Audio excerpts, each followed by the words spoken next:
और वो है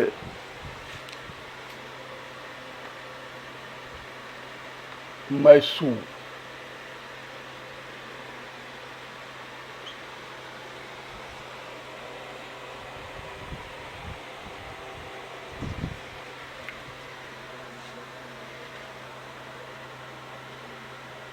ब्रेकअप करो,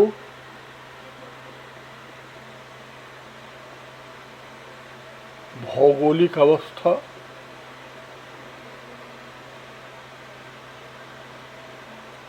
मैसूर की उत्पत्ति,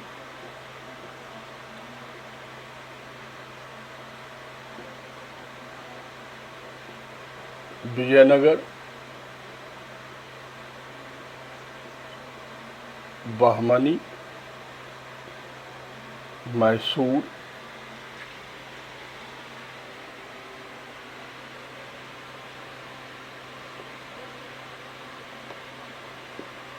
आरंभिक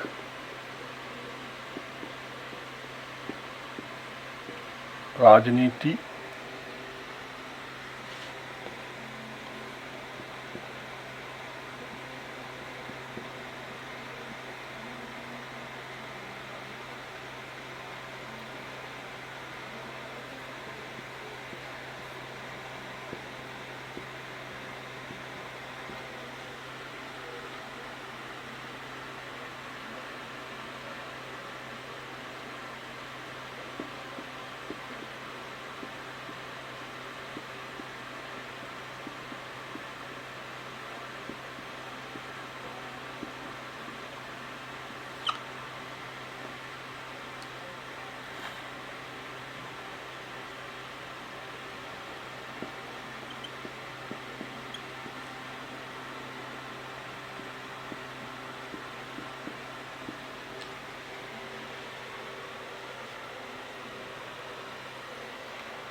देखो ये मैसूर का क्या है, ब्रेकअप है, ठीक है। एक्चुअली हमें काम तो इस चारों युद्ध भर से है, लेकिन एक अप्रोच क्लियर होना चाहिए, नहीं तो कितना फैक्ट रटोगे।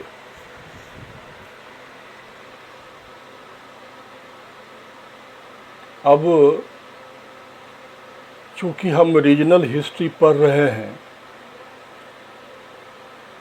तो मैसूर की जो भौगोलिक स्थिति है पहले उसे समझो।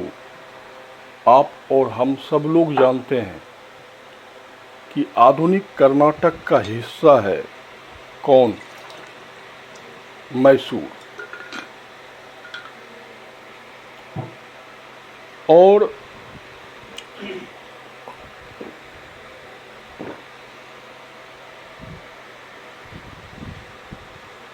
आप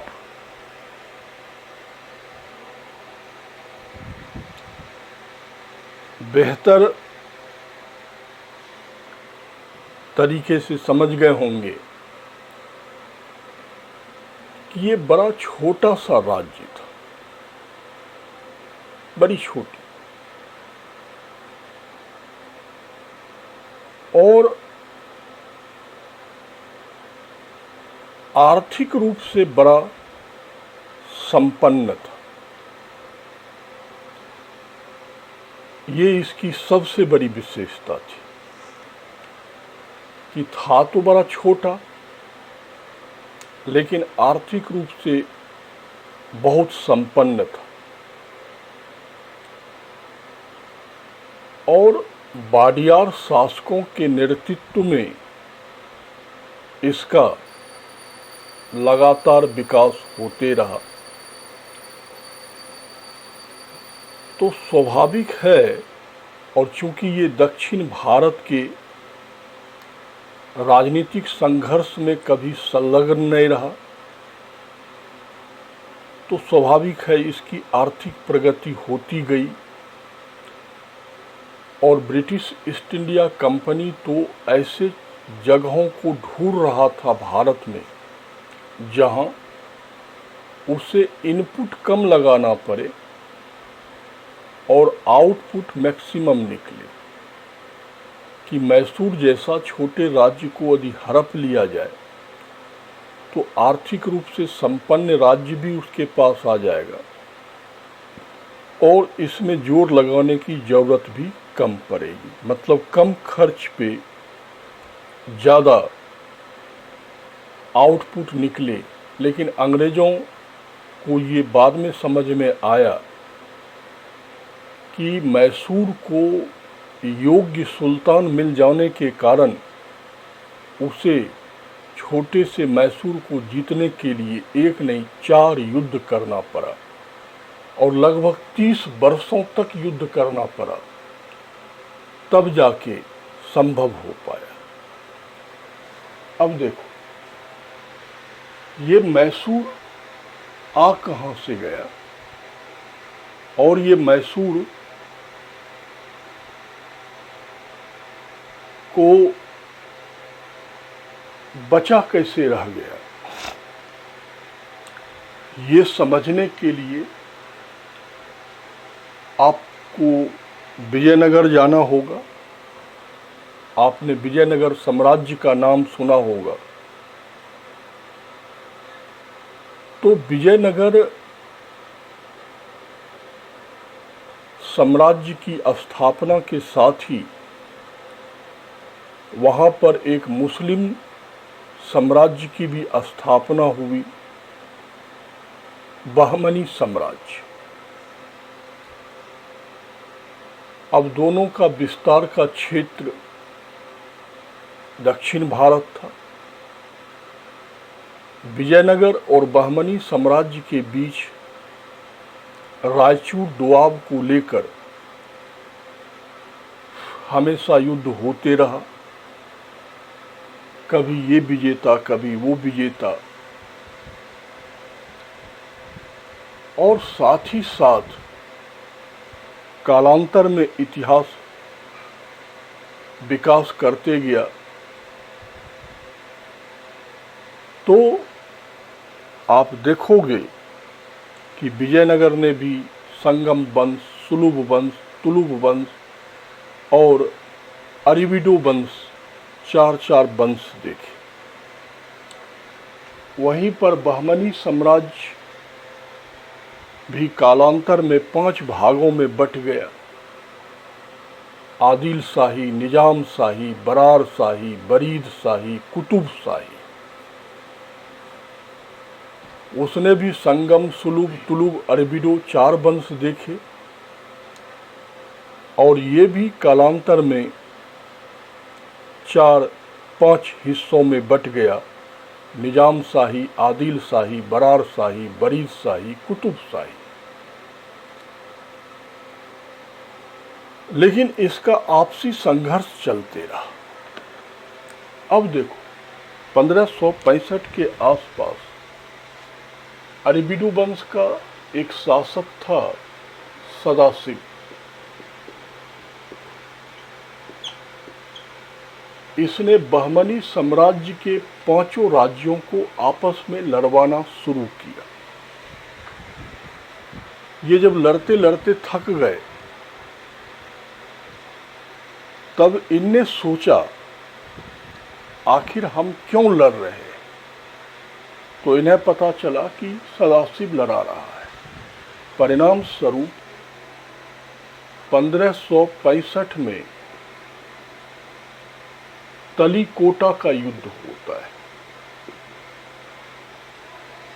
और इस तलीकोटा के युद्ध में एक तरफ विजयनगर था और दूसरी तरफ इन मुस्लिम राज्यों का संघ था, आदिल शाही, निजाम शाही, कुतुब शाही, बरीद शाही। सदाशिव तलीकोटा के युद्ध में पराजित हुआ और युद्ध भूमि में मारा गया। यहीं से विजयनगर साम्राज्य अत्यधिक कमजोर हो गया, फिर भी खिंचते गया। तो 1612 ईस्वी में विजयनगर साम्राज्य का राजा वेंकट सेकंड था। उसकी हालात ये हो गई थी कि वो अपने ही साम्राज्य के हिस्से को बेच कर शासन चला रहा था। तो उसने अपना एक सामंत राजा बाडियार के हाथों में मैसूर को बेच डाला। तो यही 1612 ईस्वी से मैसूर छोटा सही लेकिन एक स्वतंत्र राज्य के रूप में विकसित हुआ और बाडियार शासकों के नेतृत्व में मैसूर का विकास होते गया। अब देखो, मैसूर के आर्थिक विकास के कारण है। सबसे पहला कि भारत में तुम जानते हो एक ही सोने का खदान है, कोलार, और वो सोने का खदान कोलार जो है वो मैसूर के पास है।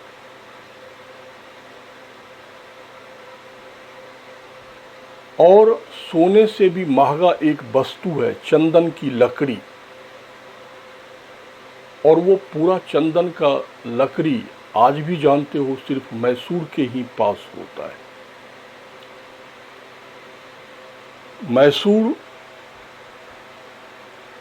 ही कॉफी का उत्पादन करने वाला एकमात्र राज्य था भारत का।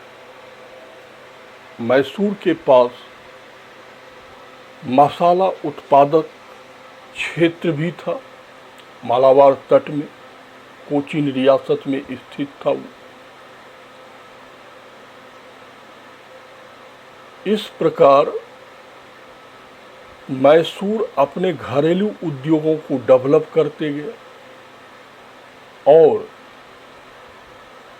मैसूर के पास माही नामक एक बंदरगाह था जहां से वह अपना राष्ट्रीय अंतर्राष्ट्रीय व्यापार करता था। इस प्रकार मैसूर ने अपनी राजनीतिक आकांक्षा का त्याग करके स्वयं को आर्थिक उन्नति में लगाया रहा। इसीलिए जब औरंगजेब दक्षिण भारत पहुंचा और उसने दक्षिण भारत के समस्त बड़े राजनीतिक शक्तियों को समाप्त कर दिया, तो मैसूर तब भी बचा रहा, क्योंकि उसकी कोई राजनीतिक महत्वाकांक्षा नहीं थी। तो इस प्रकार मैसूर उन्नति करते चला गया। अब देखो, 18वीं शताब्दी में मैसूर के गद्दी पर एक शासक बैठा था, इमादी कृष्णराज वाडियार। ये 5-5.5 साल का अल्पवयस्क बच्चा था और इसके शासन को चलाने के लिए एक परिषद बनाया गया था जिसमें ये दो था, नंजराज और देवराज।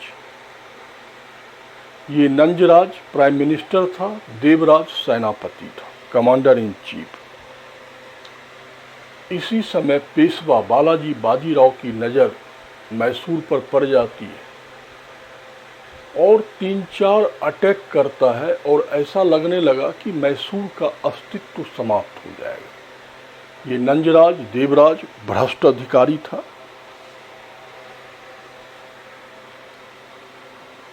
ये अपना जेब भर रहा था। इसे मैसूर से कोई लेना देना नहीं था। ऐसे विषम परिस्थिति में मैसूर की रक्षा करने के लिए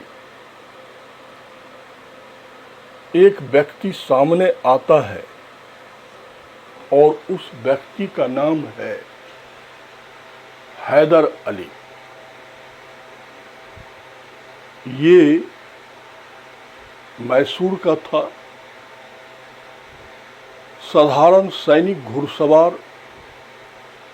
घुड़सवार सेना में साधारण सैनिक से अपना कैरियर शुरू करते करते ये मैसूर का शासक बन बैठा। इसने 1761 में गद्दी को छीना। अब हैदर अली जो है अत्यधिक अनुभवी शासक है और वो बहुत अच्छे से समझ रहा है कि मैसूर को यदि सैनिक दृष्टि से मजबूत नहीं किया जाएगा तो मैसूर को कोई नहीं बचा पाएगा, क्योंकि मैसूर जो है वो दक्षिण भारत के चतुष्कोणीय मुकाबले में फंस गया है।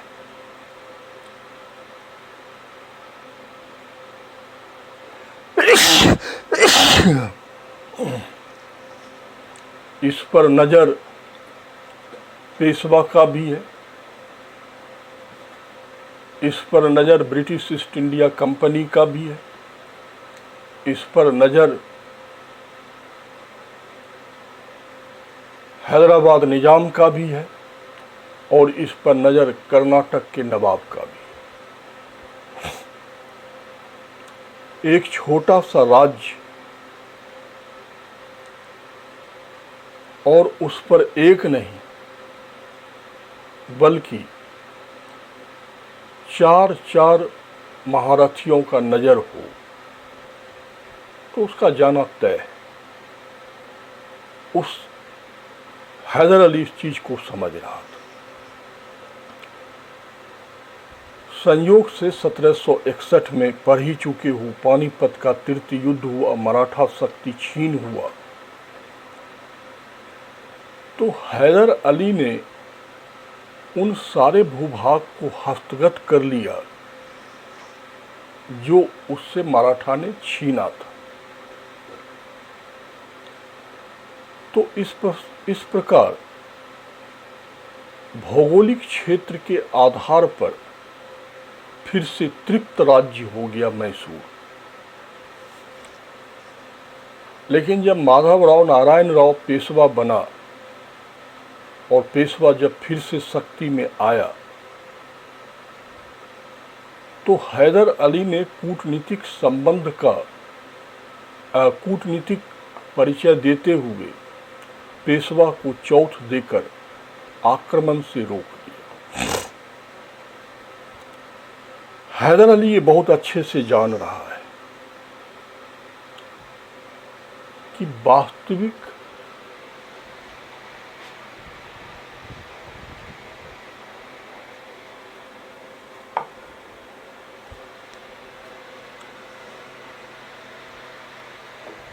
शत्रु जो है वह ना तो पेशवा है, ना निजाम है, ना कर्नाटक का नवाब है। मेरा वास्तविक शत्रु जो है वो ब्रिटिश ईस्ट इंडिया कंपनी है। इसलिए उसने यूरोपीय पद्धति पर अपने सेना को पुनर्गठित किया और लगभग 40,000 सैनिकों का एक विशाल सेना बनाया और साथ ही साथ उसने डिंडीगुल नामक स्थान पर क्या बनाया? शस्त्रागार बनाया और फ्रांसीसी ईस्ट इंडिया कंपनी से अपने तोप बंदूक के लिए गोला बारूद का आयात करने लगा। तो इस प्रकार हैदर अली ने अपनी तैयारी को पूरा किया ताकि मैसूर की रक्षा की।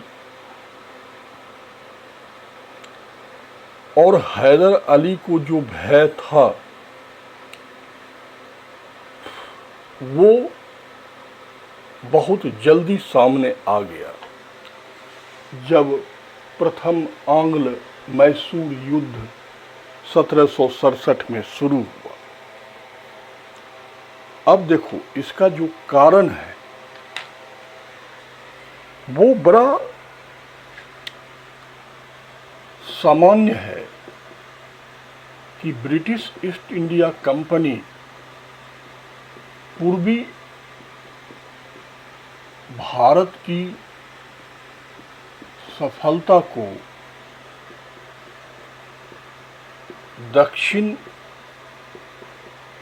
भारत में दोहराना चाहता था।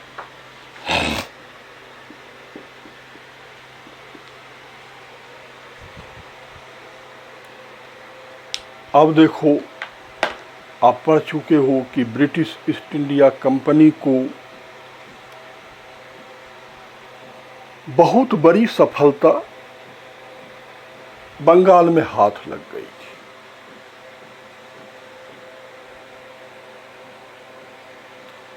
फिर वो बक्सर के युद्ध को भी जीत चुका था।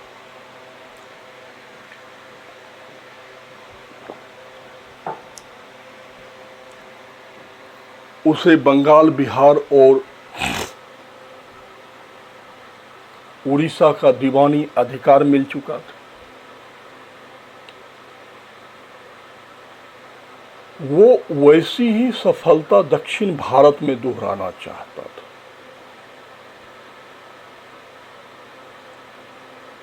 लेकिन यहां प्रॉब्लम था मराठा, निजाम, ये सब शक्तिशाली राज्य थे और अंग्रेज उससे लगना नहीं चाहता था, खासकर मराठा से। तो सबसे अच्छा शिकार था मैसूर। छोटा था, सैनिक बल कमजोर था, ऐसा उसे पहले से अंदाज था, और आर्थिक रूप से अत्यधिक संपन्न था। इसलिए वो मैसूर पे नजर गड़ाए हुआ था। तो परिणाम स्वरूप क्या होता है कि वो मैसूर पर आक्रमण करना चाहता है, लेकिन देखो अकेले नहीं किया। मैसूर पर आक्रमण करने के लिए उसने त्रिगुट बनाया। अब देखो इस त्रिगुट में कौन है? कंपनी, पेशवा और निजाम। माने इस दो भारतीय ताकत को ब्रिटिश कंपनी ने अपने साथ मिला लिया। देखो उसकी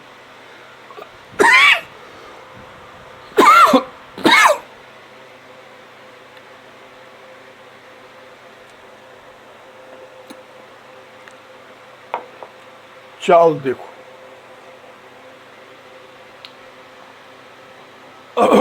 अब बताओ एक छोटा सा मैसूर जिसकी कुल सैनिक क्षमता 30-40 हजार है,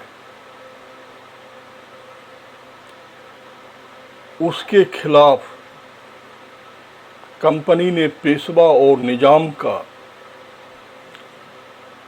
गठबंधन बना लिया तो मैसूर के पराजय को कोई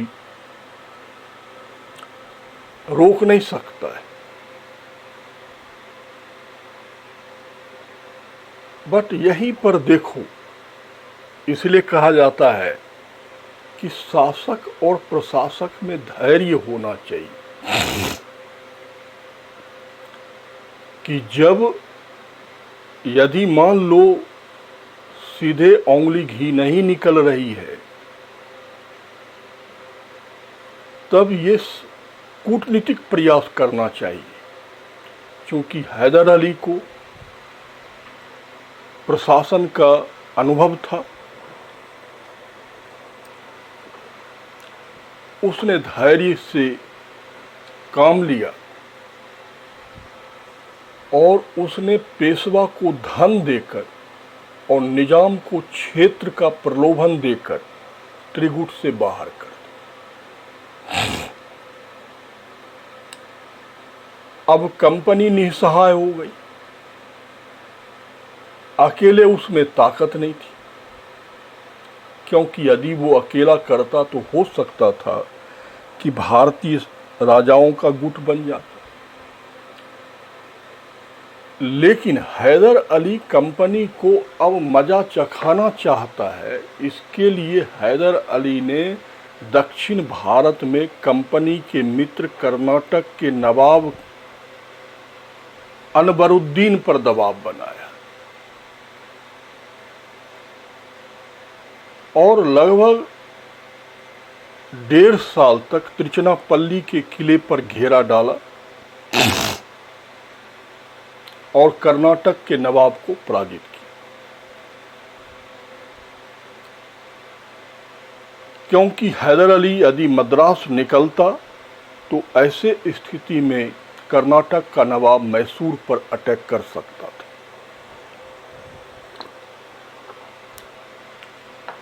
इसलिए इसने पहले पड़ोसी को हराया। अब ये मद्रास की ओर कूच करता है और वहां पर जाकर ये अंग्रेजों से लड़ा नहीं, बल्कि मद्रास के किले को घेर कर रसद आपूर्ति को कट कर दिया।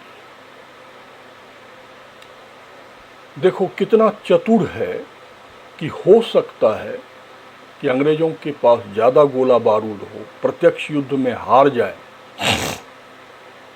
तो इसलिए उसने प्रत्यक्ष युद्ध किया ही नहीं,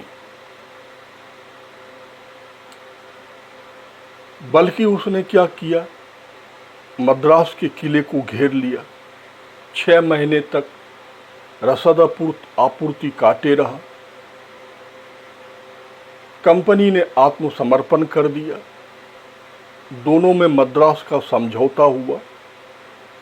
चूंकि हैदर अली की भी स्थिति बहुत अच्छी नहीं थी, इसलिए एक दूसरे के जीते हुए प्रदेशों को लौटाकर दोनों अपने अपने क्षेत्र में वापस हो गए। अब देखो,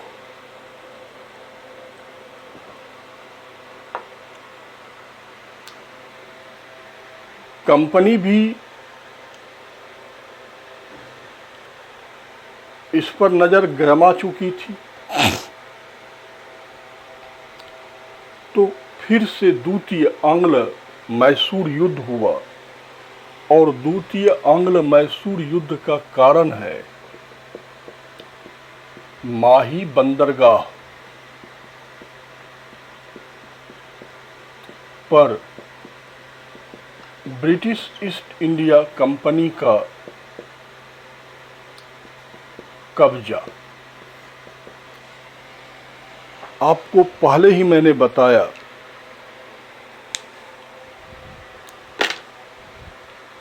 कि मैसूर के पास एक ही क्या था, बंदरगाह था माही।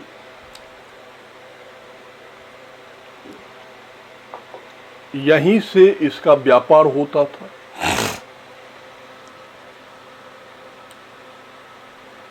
और इसी माही बंदरगाह पर डिंडीगुल शस्त्रागार के लिए गोला बारूद आता था।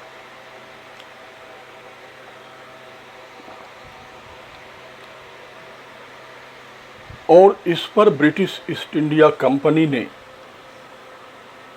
कब्जा कर लिया। तो स्वाभाविक है कि हैदर अली छटपटा जाता है। और इस बार हैदर अली ने त्रिगुट बनाया। किसने? हैदर अली। इसमें कौन था? मैसूर, पेशवा और निजाम। अर्थात पेशवा और निजाम को इस बार अपने पाले में हैदर अली ने किया। तो इस बार कंपनी ने भी वही कूटनीति खेला जो कूटनीति हैदर अली ने कभी खेला था। अर्थात पेशवा को पैसा देकर और निजाम को उत्तरी सरकार तट पर क्षेत्र देकर त्रिगुट से अलग कर दी। अब हैदर अली और कंपनी के बीच में युद्ध प्रारंभ होता है। 1782 तक हैदर अली इस युद्ध का नेतृत्व करता है। निर्णायक बढ़त न हैदर अली को मिला न कंपनी को मिला। 1782 में हैदर अली की मृत्यु हो जाती है और उसके बाद उसका बेटा टीपू सुल्तान शासक बनता है। योग्य था, अच्छा प्रशासक था।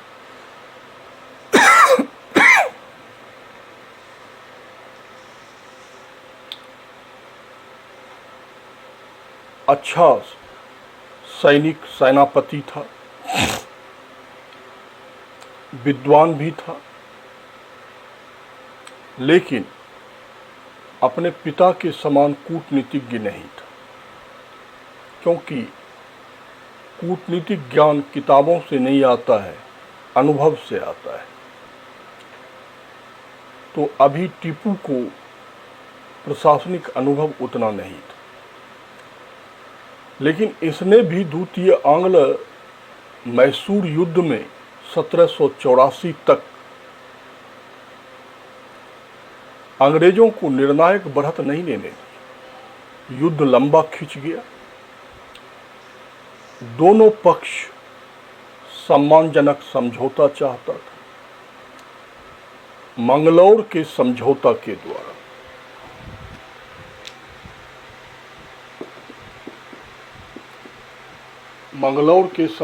के द्वारा दोनों ने एक दूसरे का जीता हुआ क्षेत्र वापस किया और ये द्वितीय आंग्ल मैसूर युद्ध समाप्त हो जाता है। समाप्त तो हो जाता है, लेकिन मैंने पहले कहा कि अंग्रेज मानने वाला नहीं और परिणाम स्वरूप तृतीय आंग्ल मैसूर युद्ध होता है। अब देखो इसका कारण क्या है। कारण है कोचीन रियासत स्थित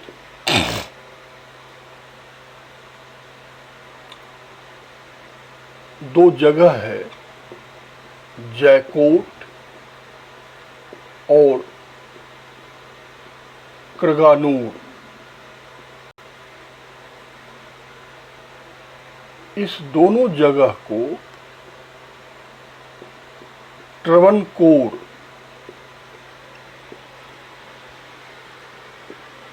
के महाराज ने डच ईस्ट इंडिया कंपनी को बेच दिया।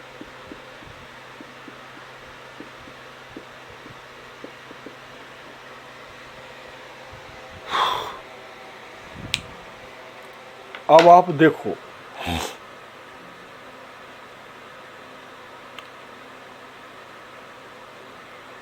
कि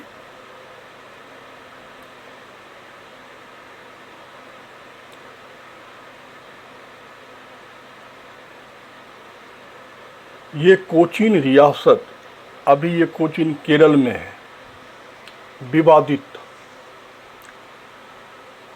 ट्रवनकोर का महाराज कहता था कि मेरा है, टीपू कहता था कि मेरा है, जैसे अभी कश्मीर को लेकर प्रॉब्लम है।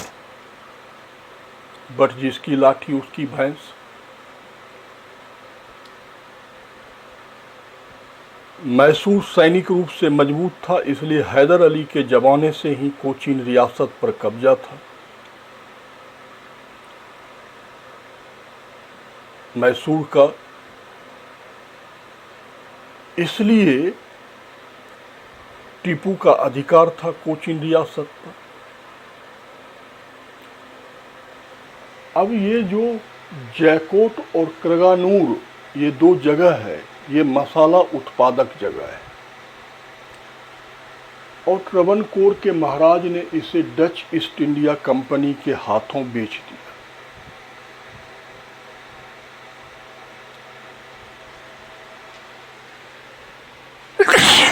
इसलिए स्वाभाविक है कि टीपू को गुस्सा आएगा, लेकिन यहां पर टीपू से डिप्लोमेटिक भूल होती है कि आखिर ट्रवनकोर के महाराज किसके इशारे पे ये काम कर रहा है।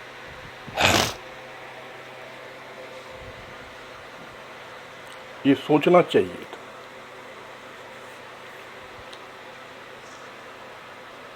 क्योंकि सामान्य सी बात सोचो कि भाई ट्रवनकोर के महाराज में इतनी साहस नहीं है कि वो टीपू से प्रत्यक्ष युद्ध कर सके, तो इसका मतलब है उसके पीछे कोई और है, और वो था ब्रिटिश ईस्ट इंडिया कंपनी। उसी ने ट्रवनकोर महाराज को कहा था ये बेच दो, और यदि तुम्हें टीपू अटैक करेगा तो हम तुम्हारी सैनिक रक्षा करेंगे। लेकिन टीपू ने बिना इसकी जानकारी लिए ट्रवनकोर महाराज पर अटैक कर लिया, इसलिए ब्रिटिश ईस्ट इंडिया कंपनी सामने आ गई। लेकिन अकेले नहीं आई, उसने फिर से त्रिगुट बना लिया था पेशवा और निजाम के साथ।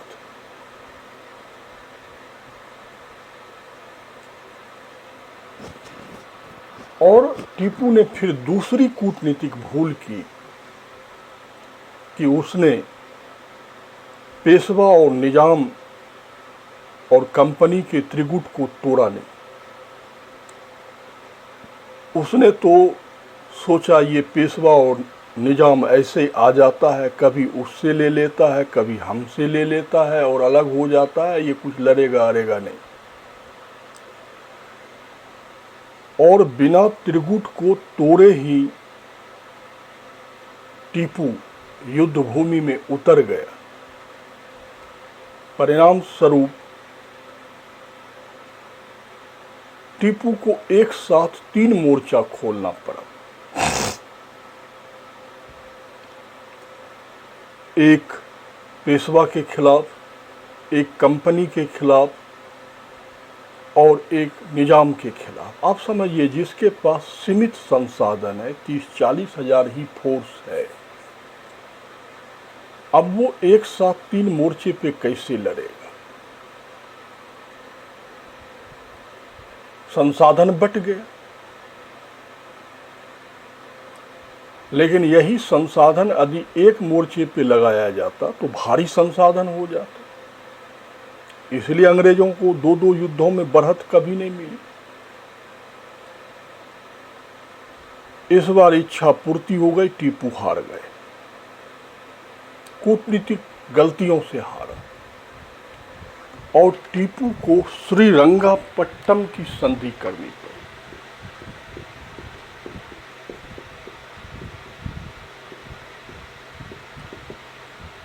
और इस संधि के अनुसार उसको अपने राज्य का आधा हिस्सा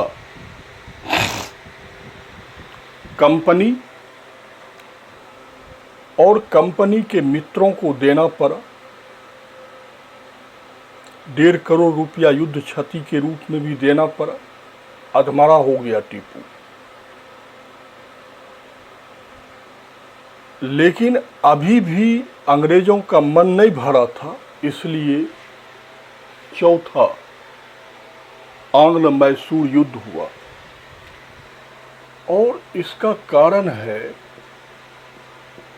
यूरोप में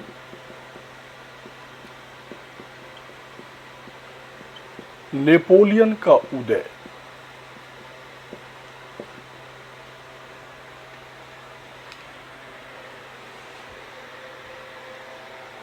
देखो, आप पहले से जान रहे हो, फ्रांसीसी मित्र थे किसके?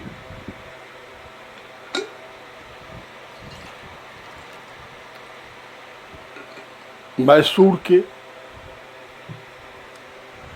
और फ्रांस में नेपोलियन का उदय हो चुका था।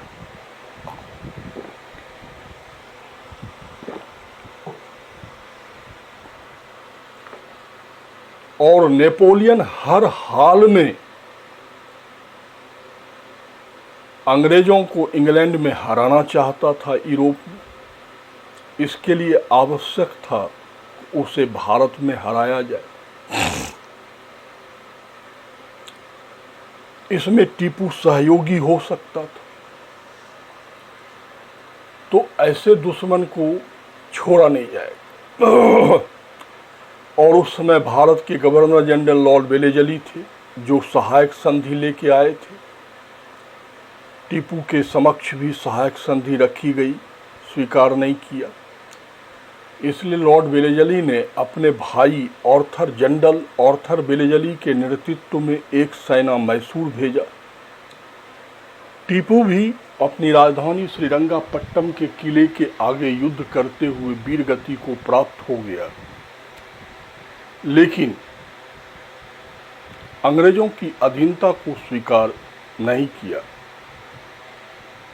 और मैसूर पर पुराने वाडियार वंश के एक छोटे से बच्चे को फिर से राजा बना के बैठा दिया और उस पर सहायक संधि लाद दी गई। इस प्रकार दक्षिण भारत को भी निगल गया कौन? अंग्रेज।